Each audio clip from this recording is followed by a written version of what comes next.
Hello, everybody. Nice to be here with you in Boston. Only my second time here. It's a beautiful city. Kind of crazy weather, but it's okay. I'm from Colorado. We have crazier weather in Colorado. So I wanted to come here.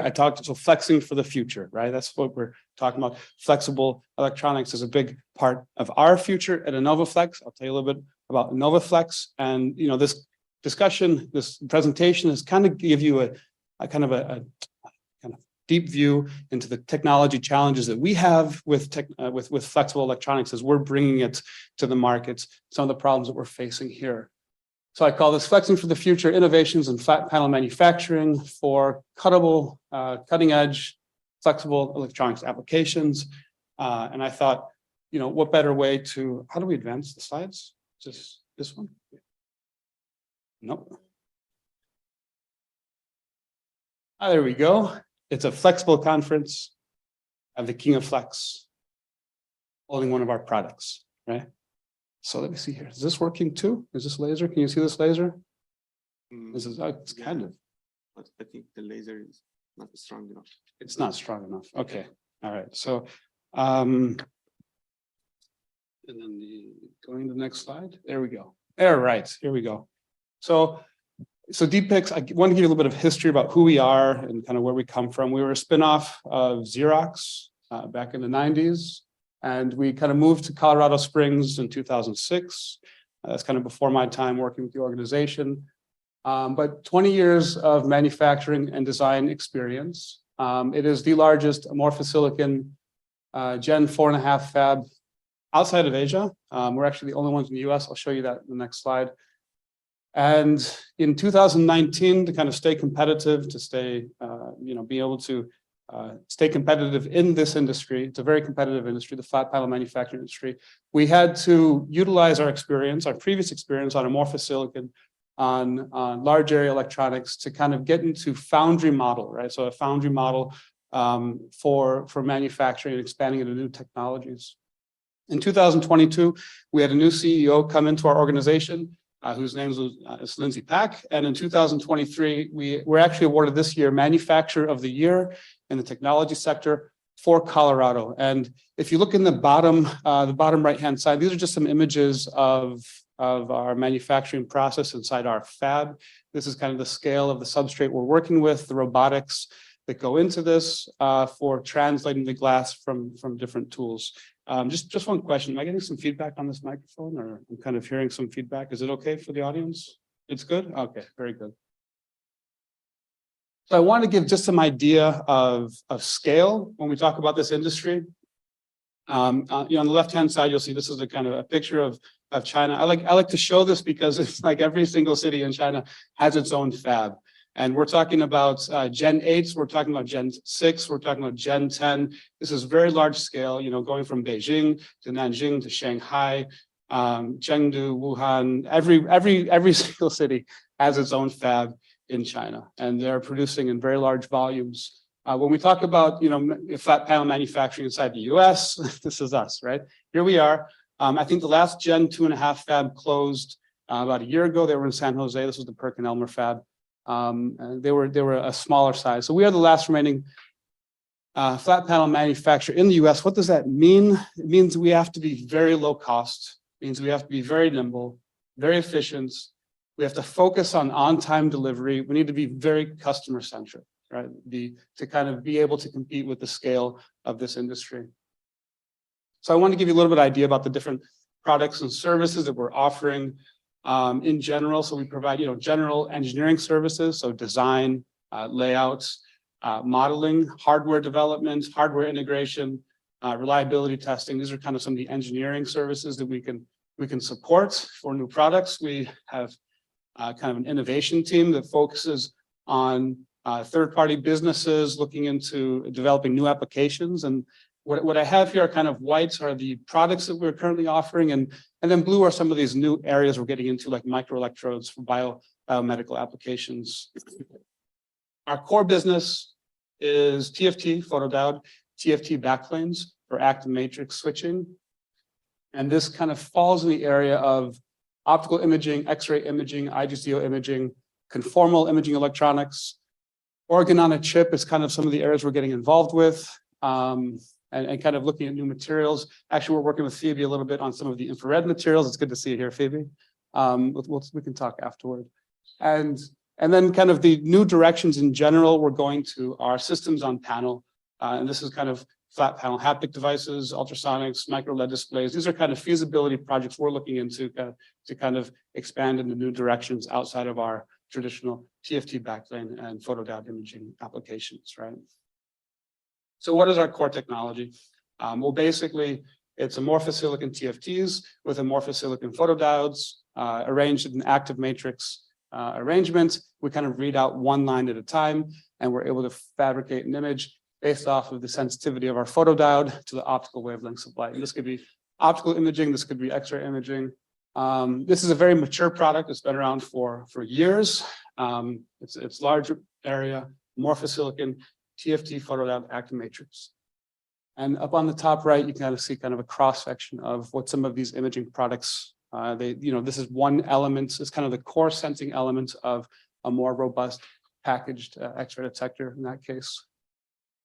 IGZO TFT technology, I did want to mention this. Actually, I could talk about this one all day. IGZO is such a fascinating material system. There's so many things going on here to get these into production, to get these scalable, and to get these into products in the real world. IGZO is having much lower TFT leakage. It's having a very sharp subthreshold slope. It's got 10 times the mobility of amorphous silicon. I show some kind of images. That's kind of when we talk about our glass, we actually image our glass, and that's actually all of the arrays that we would have on one glass substrate, for example. And I think I have an image over there of a clock, right? So it's a much faster TFT, so you can actually image clocks and the motion and these kinds of things as they're being operated, right? And we also have new architectures in development for different applications, for different requirements that need, for example, different parasitic capacitance or these kinds of things. Okay, and I was going to mention a little bit about design services here. So we do provide design services for customer applications. This could be a simple NAND device. That could be an AND device. You could have a driver, some D flip-flops, or you can get into more complex integrated drivers on glass in amorphous silicon and IGZO.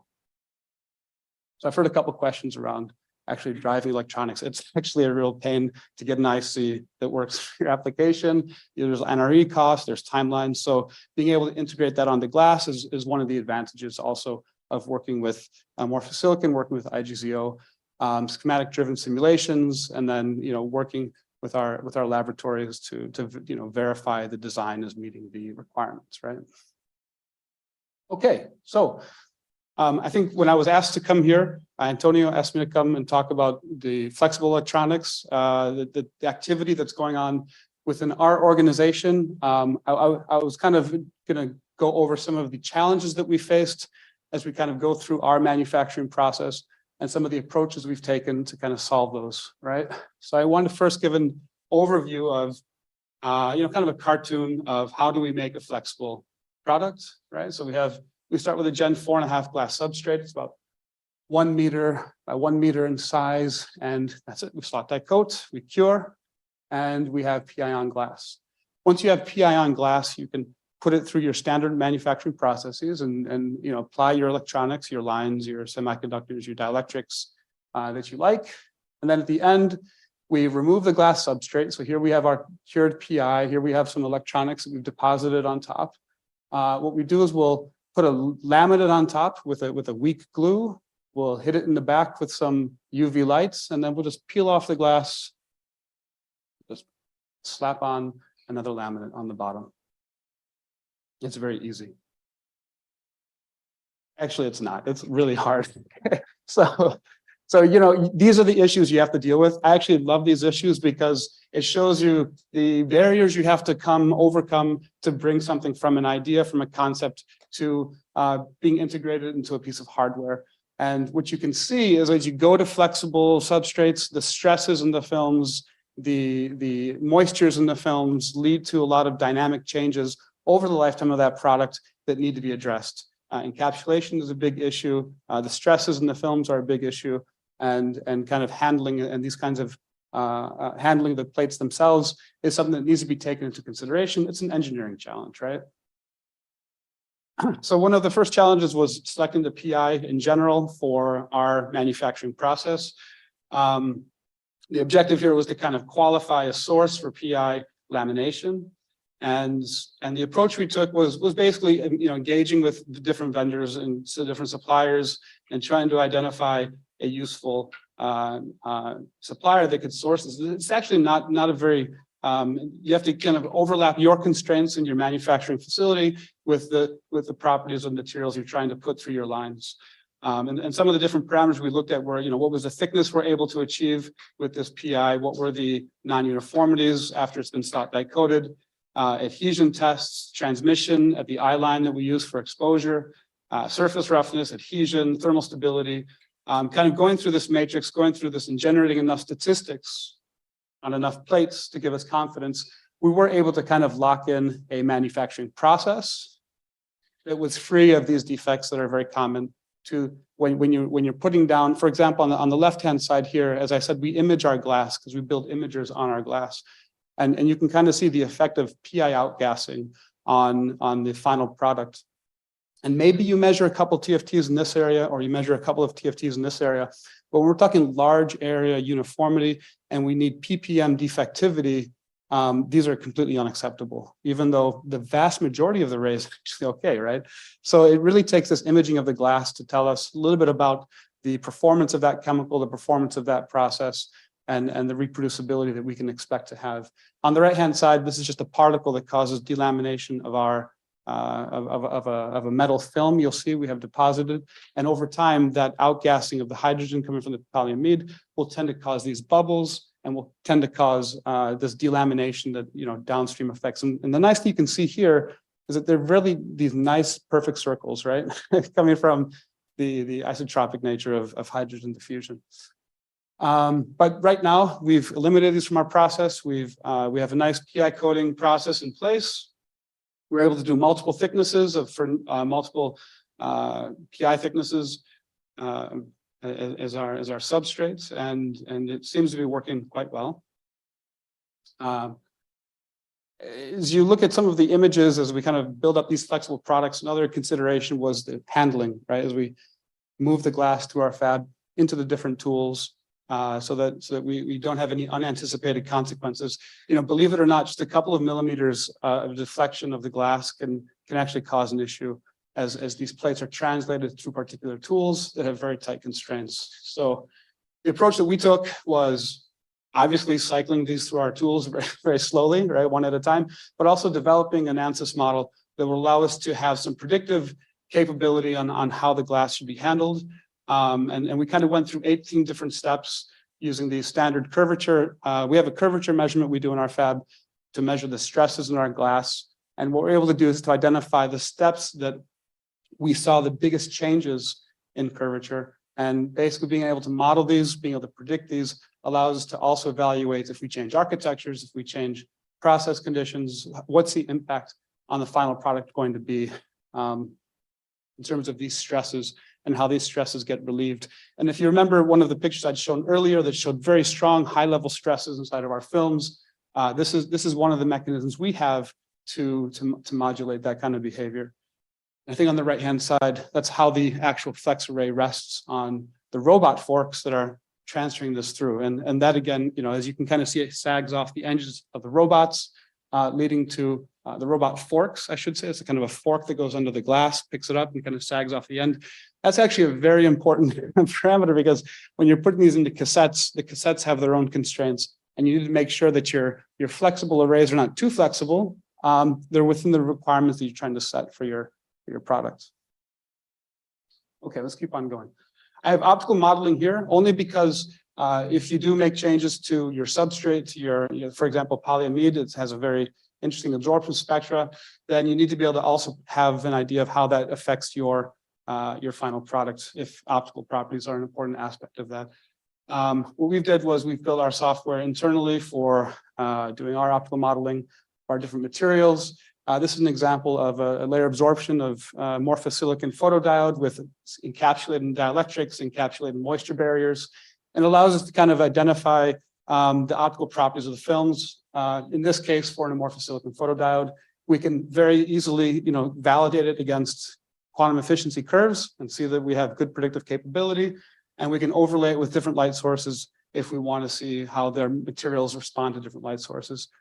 The reason it's necessary for this activity is just because of the number of applications we can get into, transparent capacitors, transparent oxides, and different, variations and thicknesses of our organic materials and other films we may put down. So as we're going into the flexible electronics,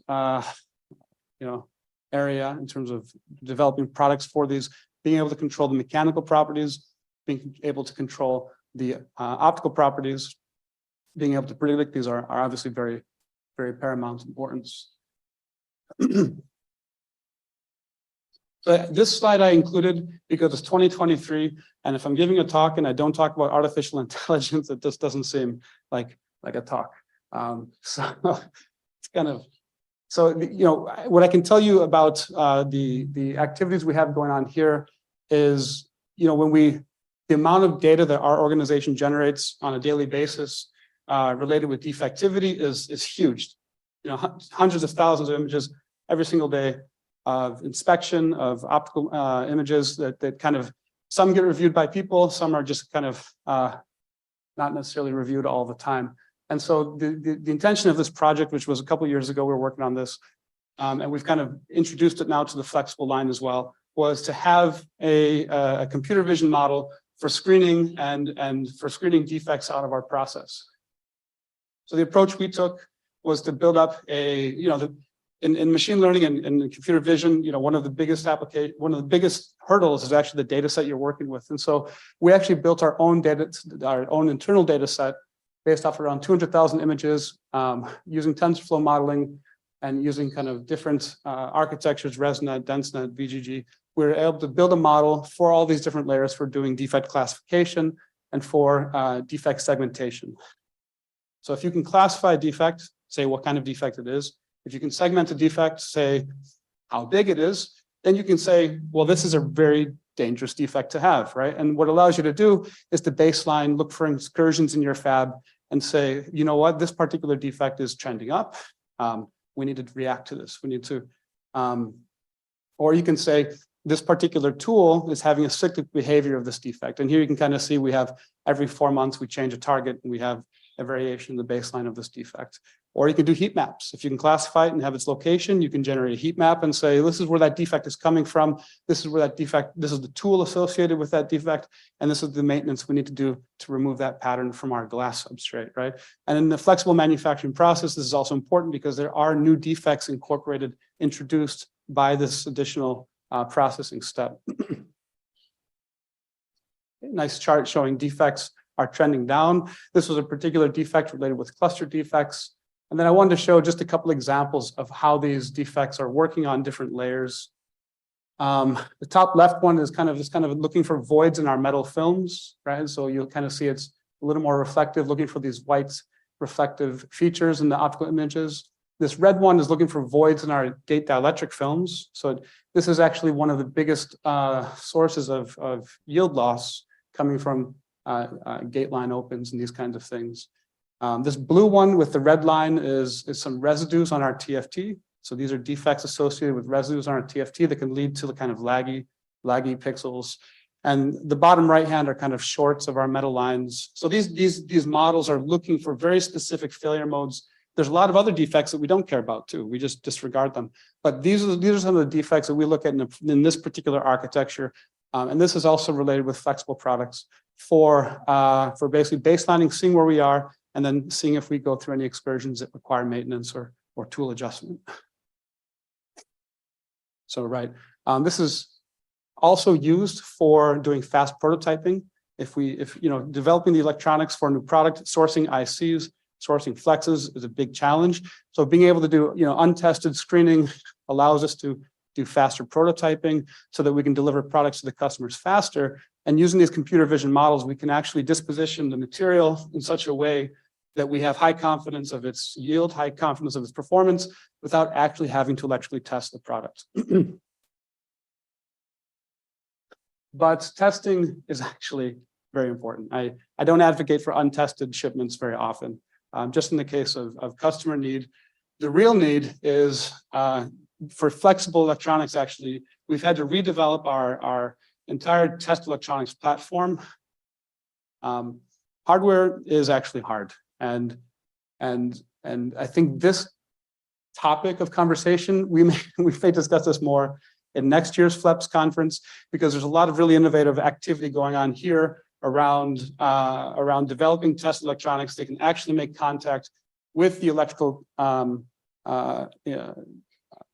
that we have that are driving our TFTs, that are driving our active matrix. But in general, I think the message coming from our test floor is testing flexible electronics is not straightforward. It does require a lot of kind of adjustments. So I still have a couple minutes left here. I did want to get to the, this is describing of the flexible arrays. So you can kind of see we are able to describe the different geometries, squares, circles, spheres, pentagons. And these are a couple examples of scribed arrays in our fab. And I'll show a couple images of the TFTs and some of the images that we have for flexible arrays. So the current status, it's in pre-production. Prototypes are shipping to the customer. We have full integration and reliability challenges being integrated right now. And we don't actually punch our arrays. That's just an image for fun. But you can see they're really quite flexible materials, very easy to use. I think I have another slide here about integrating it with ICs that we can kind of skip over here a little bit.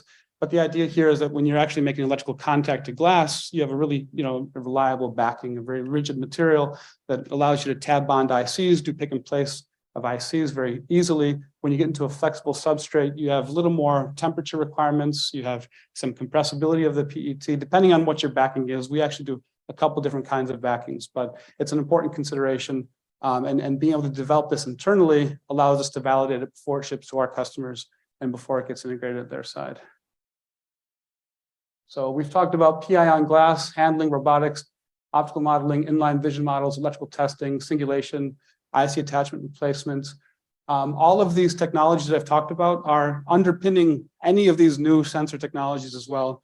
If you're talking about biometrics, gas sensors, spectrometers, capacitive sensors, they all kind of require the same considerations from a foundry perspective. And some of the other activities that we are getting involved with outside of the active matrix, TFT, and photodiode imaging products include flex strain gauges, and this is based off of microcrystalline N+, looking at the piezo-resistive response of these kind of Wheatstone bridges that we can build on our glass, and we can build matrices of passive pressure sensors in this way.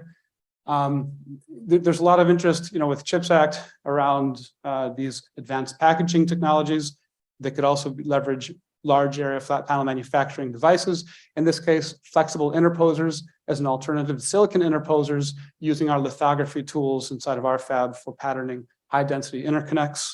And biometric sensors, I think actually Phoebe was talking a little bit about this in her talk. It's also an area that we look at. These are actual biometric displays built at InnovaFlex for looking at fingerprint sensors or hand sensors, kind of large area optical sensing materials. And I had some pictures here, but I actually couldn't get release around them for this talk in time. But microcoils is an area that there's a lot of interest in for flexible microcoils. I've seen a lot of talks here. Feel free to reach out to us if you have some ideas, you want to discuss some feasibility studies. We're definitely interested in coupling with local academia, but a lot of interest in microcoils coming from metal coils on flexible rigid substrates, microelectrodes, antenna. This could be active or passive, metamaterials for phase arrays, electrostatic chucks, microfluidics integration, pharmaceutical biocompatibility applications. Really a lot of stuff here around microelectrodes that we're getting feedback on. That's actually very easy for us to produce. It's very easy for us to produce in very large volumes these kinds of products. So looking forward to maybe talking more about these in the next 1 or 2 years as they kind of get off of the ground here. So in summary, yeah, there's a summary. Complex supply chains, flat panel manufacturing continues to exist in the US. Please contact us with any requests, product inquiries, collaborative work. And I do want to take just a second to acknowledge the really hard work of our innovation team at InnovaFlex. These guys are really fundamental to the work we do and to be able to bring you this kind of in-depth summary of flexible manufacturing. So thank you all.